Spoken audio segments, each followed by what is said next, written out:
छोटे से गांव अमरपुर में कच्ची गलियों और मिट्टी की सोंधी खुशबू के बीच गोपाल का एक छोटा सा घर था। सूरज निकल आया था, फिर भी घर का कमरा अपनी ही उदासी में डूबा हुआ था। उसी कमरे में पलंग के पास गोपाल चुपचाप बैठा था। उसके सामने कांच के गिलास में रखी एक छोटी सी मोमबत्ती जल रही थी। तभी कमला कमरे में आती है और अपने पति को मोमबत्ती को घूरते हुए देखकर वह हैरान होकर कहती है, ये क्या हो रहा है? आप मोमबत्ती को ऐसे क्यों देख रहे हो जैसे वह कोई सोने का सिक्का हो? क्या हुआ है जी? धीरे बोलो कमला, बहुत जरूरी काम चल रहा है। देखो, मोम पिघलकर इस कटोरे में गिरेगा। बाद में इसे जमा करके मैं एक नई मोमबत्ती बना लूंगा। इससे बिजली भी बचेगी और पैसे की भी बचत होगी। अजी, आप कैसी बातें कर रहे हो?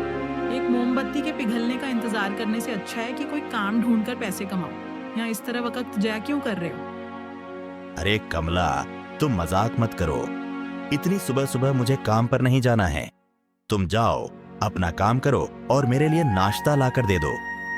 पता नहीं मेरे घर वालों ने मेरी शादी इतने आलसी पति से क्यों करवा दी। मैं तो अब पूरी तरह परेशान हो गई हूँ और समझ नहीं आ रहा कि इस स्थिति से कैसे निकलूं। कमला रसोई घर में जाकर दिन का खाना बनाना शुरू करती है। वह चावल चढ़ाकर तेल और मसाले डालकर सब्जियां बनाने लगती है। उनके लिए नाश्ता ही पूरे दिन का भोजन होता था, इसीलिए वह पूरे मन और लगन से दिन का पहला खाना तैयार करने में जुट जाती है। तभी गोपाल रसोई घर में खाना लेने आता है और कमला को सब्जियों में इतने सारे मसाले डालते देखकर कहता है, ये तुम क्या कर रही हो कमला? खाने में इतने मसाले क्यों डाल रही हो? तुम्हें पता है ना, आजकल मसाले कितने महंगे हो गए हैं। ऐसे तो हम 2 दिन में ही कंगाल हो जाएंगे। अजी, आप कैसी बात कर रहे हो? बिना मसालों के खाने में स्वाद कैसे आएगा? बच्चे तो ऐसा फीका खाना खाएंगे ही नहीं, उल्टा फेंक देंगे। आप तो इतनी छोटी छोटी चीजों पर भी कंजूसी करते हो। हे भगवान! अरे कमला, बच्चों को थोड़े कम मसाले वाला खाना खाने की आदत हो जाएगी। इससे सेहत भी अच्छी रहती है। तुम हर बात का ड्रामा मत बनाया करो। आजकल डॉक्टर भी यही कहते हैं कि सादा और हल्का भोजन शरीर के लिए बेहतर होता है। अच्छा जी, मुझसे इतना किफायती खाना नहीं बनाया जाएगा। आज का खाना आप खुद ही बना लीजिए।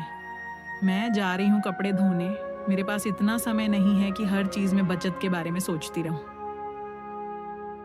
इसके बाद गोपाल रसोई घर में पूरे लगन के साथ खाना बनाने लग जाता है। वह कम मसाले, कम मिर्च और कम तेल वाला भोजन तैयार करने की पूरी कोशिश करता है। और फिर कमला कपड़े धोकर उन्हें सुखाने लगती है। वह बहुत मेहनत से एक एक कपड़े को अच्छी तरह साफ करती है और उन्हें धूप में फैलाकर सुखा देती है। कपड़े सुखाते हुए उसके मन में तरह तरह के विचार आने लगते हैं।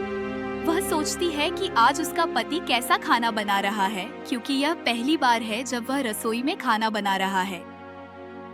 थोड़ी ही देर में सभी लोग खाना खाने के लिए बैठते हैं और सब गोपाल के बनाए हुए खाने का स्वाद लेने लगते हैं। बच्चे भी बड़े उत्सुकता से खाना खाते हैं, क्योंकि यह पहली बार था जब उनके पिताजी ने अपने हाथों से उनके लिए खाना बनाया था। तभी छोटी बेटी रिया कहती है, माँ, मुझे यह खाना नहीं खाना है। इसमें तो नमक भी बहुत कम है और इस खाने में कोई स्वाद ही नहीं आ रहा। माँ, मेरे लिए दूसरा खाना बना दो। यह बेस्वाद खाना मुझे बिल्कुल पसंद नहीं है। रिया, मैं क्या कर सकती हूँ?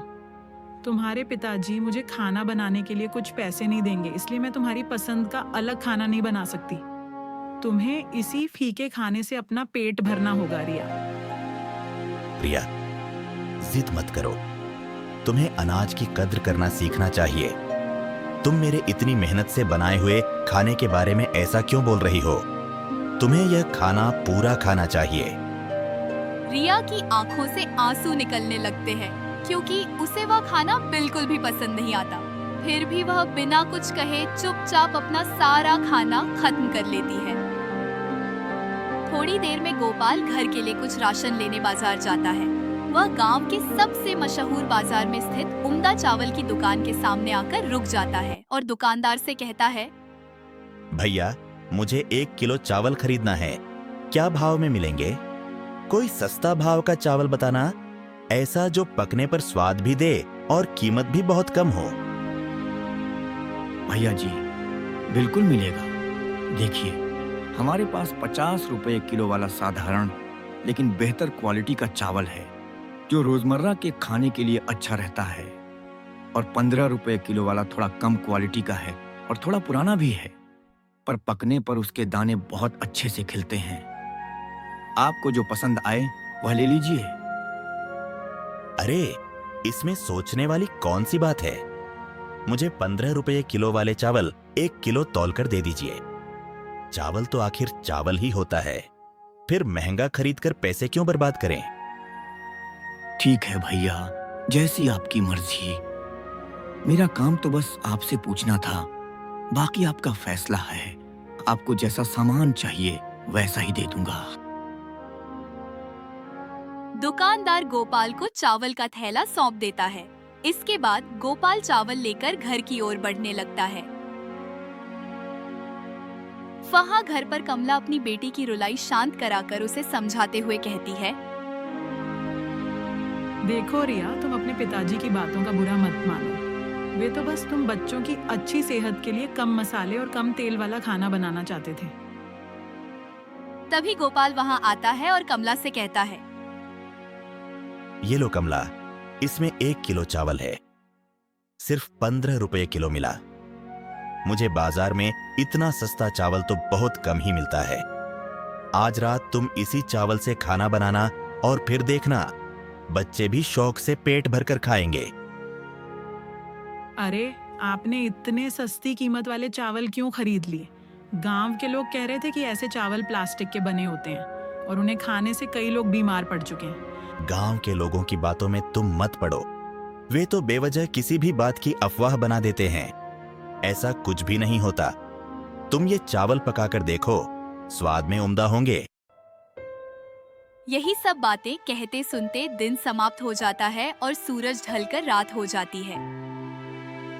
घर के सभी सदस्य रात का खाना खाने के लिए जमीन पर बैठ जाते हैं और कमला कम तेल और मसालों वाली सब्जी के साथ चावल प्लेट में परोस कर ले आती है। क्योंकि वह दिन का पहला खाना था जो कमला के हाथों का बना हुआ था, इसलिए बच्चे उसे पेट भरकर बड़े चाव से खाने लगते हैं। तभी गोपाल कहता है, देखा कमला, इस चावल का स्वाद कितना उम्दा है। ऐसा स्वाद तो मुझे महंगे चावल में भी नहीं मिलता। और तुम कह रही थी कि यह प्लास्टिक से बना है। हाँ जी, शायद आप सही कहते हो। मैं ही कुछ ज्यादा सोच रही थी, पर मुझे खुशी है कि बच्चे ये खाना पूरा खा रहे हैं और कोई शिकायत भी नहीं कर रहे हैं। उस रात परिवार के सभी सदस्य पेट भरकर खाना खाने के बाद चैन की नींद सोते हैं। दिन भर की थकान और मन की चिंताएं मानो उस सुकून भरे भोजन के साथ ही दूर हो जाती है। अगली सुबह चिड़ियों की चहचहाहट से दिन की शुरुआत तो हुई, लेकिन हर रोज की तरह इस सुबह में शांति नहीं थी, बल्कि जैसे किसी अनहोनी के होने का संकेत छिपा हुआ था। गोपाल तेज गति से भागता हुआ अस्पताल की ओर बढ़ता है। सुबह के 11 बज चुके थे, लेकिन कमला के दोनों बच्चे बेहोशी की हालत में जमीन पर पड़े हुए थे और कमला रोते हुए खुद से बातें कर रही थी। पता नहीं क्या हो गया है, मेरे दोनों बच्चे सुबह से बेहोशी की हालत में पड़े हुए हैं। मुझे लगता है कि यह सब उस पुराने सस्ते चावल को खाने की वजह से हुआ है। उसमें जरूर ढेर सारे रसायन रहे होंगे जिन्होंने इन्हें बेहोश कर दिया। हे भगवान, इनकी रक्षा करो।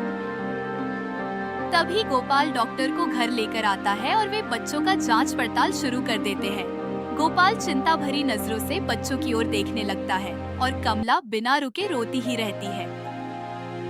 देखिए, आपके बच्चों ने खराब क्वालिटी का खाना ज्यादा मात्रा में खा लिया था, इसलिए इन्हें फूड पॉइजनिंग हो गई है।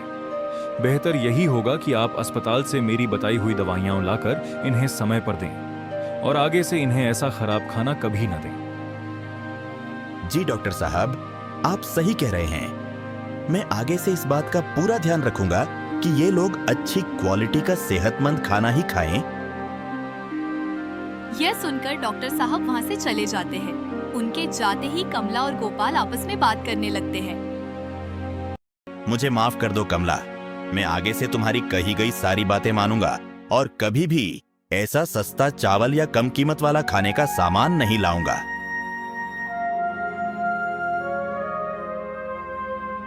गोपाल, अगर अगली बार तुमने सस्ती चीजों के बारे में कहा तो तुम्हारी कसम, मैं सब कुछ छोड़कर मायके चली जाऊंगी। फिर तुम परेशान होकर रह जाना।